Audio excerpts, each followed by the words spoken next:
अविस्मरणीय क्षण है, जो आध्यात्मिक क्षण हमें हमेशा याद रहेगा, हमारे जीवन की एक आध्यात्मिक पूंजी बनेगा और हमारे जीवन की यह धरोहर रहेगा।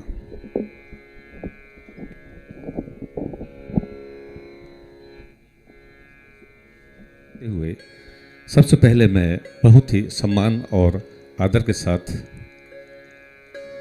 आमंत्रित कर रहा हूं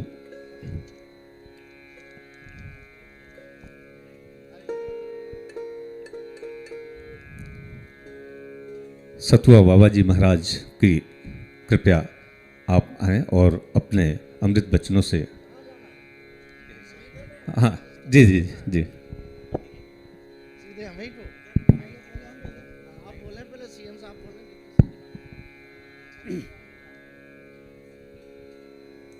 हम सबका बड़ा सौभाग्य है कि परम पूज्य मलुक पीठाधीश्वर राजेंद्र दास जी आज हमारे बीच में उपस्थित हैं। एक सपने को साकार जैसा होने वाला काम है, क्योंकि जब हम लोग कभी देखते हैं प्रेमानंद जी महाराज को, कभी जब हम देखते हैं रमणेती महाराज जी के आश्रम में या हरिद्वार के गायत्री कुंज में या देश के विभिन्न स्थानों में जहाँ बड़े बड़े धार्मिक आयोजन होते हैं, वहाँ पर जब राजेंद्र दास जी महाराज जी का पदार्पण होता है तो किस तरीके से बड़े संत हों वो राजेंद्र जी महाराज जी को कितना ऊंचा स्थान प्रदान करते हैं, वो देख के हम लोगों का धर्म और अध्यात्म सनातन के इस क्षेत्र में जो उनका ऊंचा स्थान है, आज हमारे बीच में वो पधारे हुए हैं। उनका स्वागत करते हुए हम लोग अति प्रसन्न हैं और पूरे क्षेत्र में इस बात को लेकर बड़ा उमंग और उत्साह है।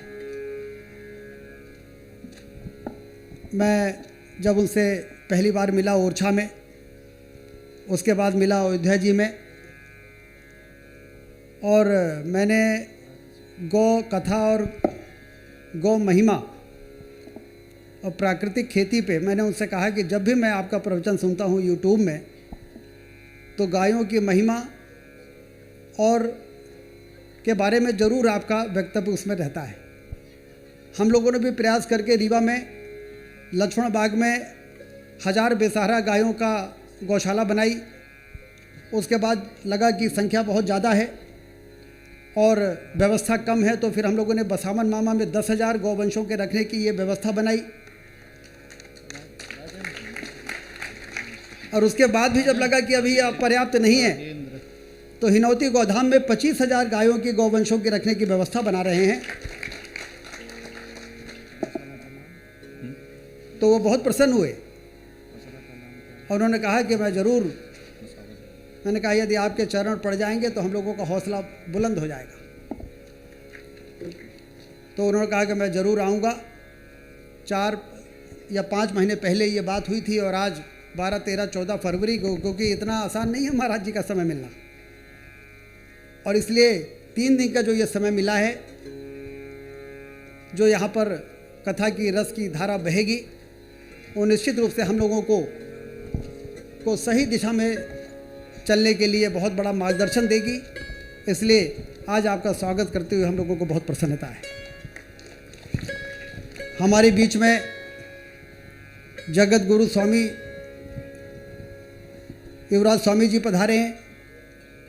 इस क्षेत्र में बहुत बड़ी संख्या में उनके शिष्य हैं। और मुझे याद है कि 2017 में जब इसका भूमि पूजन हुआ था, मूसलाधार पानी गिर रहा था और कई बड़े संत यहाँ पर उपस्थित थे।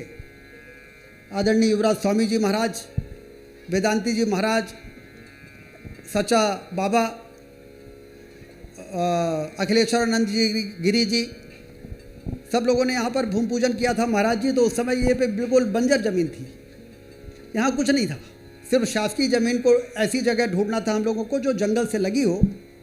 और अब 500 एकड़ का जंगल लगा है, क्योंकि हम लोग ये चाहते थे कि गौवंश जो यहाँ पर रहें वो जेल की तरह न रहें, उनको जंगल रहे, वहाँ पे जाके वो घूमें, वहाँ की वनस्पति, वहाँ का सारा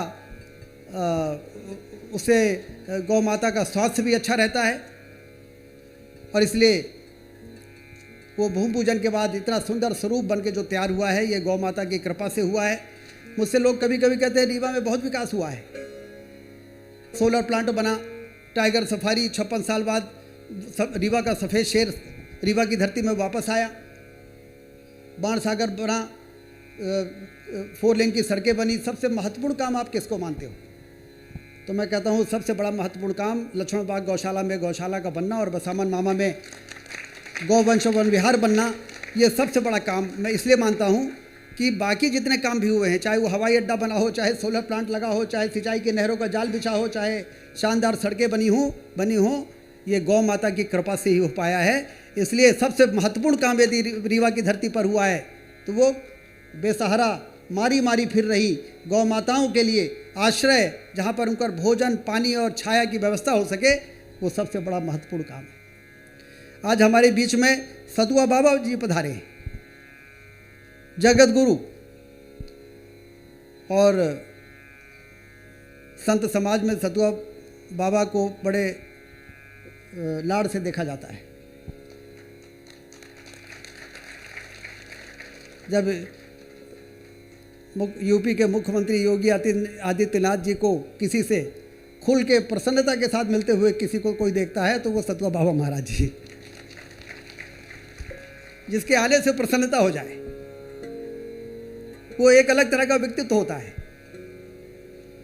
माघ मेले में मैं गया था उनके आश्रम में और वहाँ की व्यवस्था देखी। 25 से 30 हज़ार लोग प्रतिदिन वहाँ पर प्रसाद ग्रहण कर रहे थे। मैंने उनसे निवेदन किया था कि परम पूजनीय राजेंद्र दास जी महाराज जी आ रहे हैं, आप भी पधार जाएंगे तो अच्छा रहेगा। उन्होंने कृपापूर्वक समय दे के यहाँ पर पधारे।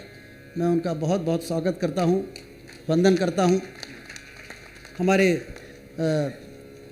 महाराज छोटे सरकार जी, फतेहपुर के छोटे सरकार जी भी पधारे हैं, उनका भी मैं स्वागत करता हूँ। यहाँ पर संत समाज यहाँ पर इकट्ठा है, उन सभी का मैं स्वागत करता हूँ।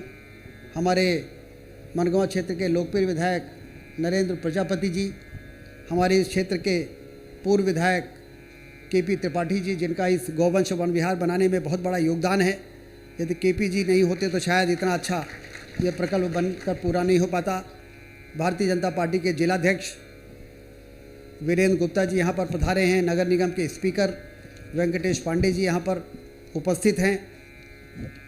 राजेश पांडे जी जो गौवंश वन विहार के पूर्व गौ संवर्धन बोर्ड के पूर्व उपाध्यक्ष, जिन्होंने लक्ष्मण बाग में भी और इस ज़मीन को ढूंढने में भी और हिनौती गोधाम में भी दिन रात ये प्रकल्प को बनाने में लगे हुए हैं, उनका भी स्वागत।